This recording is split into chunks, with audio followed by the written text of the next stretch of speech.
more Americans are killed in mass shootings each year than US soldiers killed in combat. And suicide rates have doubled since just 2007. When you add the opiate overdose epidemic, twice as many Americans are killed every year than all the US soldiers killed in the entire 20-year Vietnam War.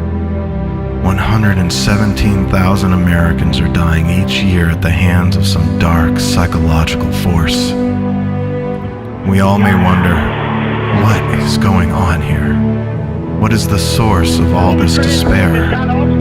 And how can we heal it? There may be a solution far simpler than any of us had imagined. Amid the Columbine shootings, Congress commissioned a national longitudinal study using science to look for causes of violence and self-harm in tens of thousands of students. There's been a discovery, a surprising, salient scientific indicator more predictive of violence and self-harm than any other factor science has managed to measure. And it is simply this: if someone feels disconnected from their peers, they have become high risk. It turns out the disconnection could be the single most destructive force in human nature. Even the cells in your body are programmed to kill themselves if they are disconnected from their peers. That's what prevents a stray heart cell from becoming cancer if it's isolated in another organ. So if every cell of our beings is programmed to commit suicide when disconnected, what does that tell us about our human nature? We are beings whose very lives depend on connection. Deep in our genetic memory, disconnection and rejection remind us of the death sentence of being banished by our tribes. School shootings and suicides are just the symptoms of something far deeper. Disconnection, rejection, and isolation are the real disease. And connection may be our vital cure. When we connect with one another, life takes on a whole new meaning. Hardship takes on purpose. Our communion with one another summons joy into our hearts and an outpouring of love.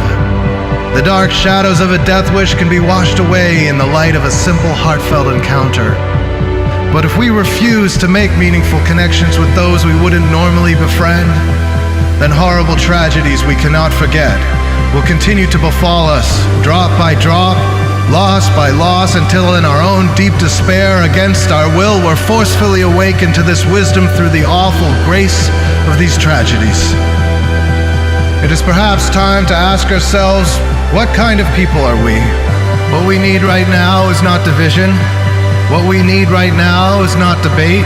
What we need right now is urgent compassion for any isolated souls still suffering in the shadows of despair.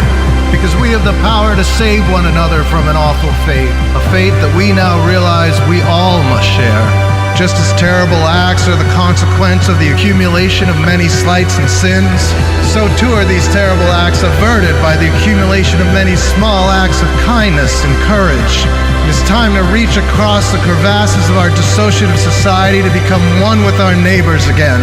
As your civic duty, it is called upon you to summon the courage to break the ice, make connections with strangers, and turn those strangers into friends. Because the cost of one more disconnected soul has become far too high.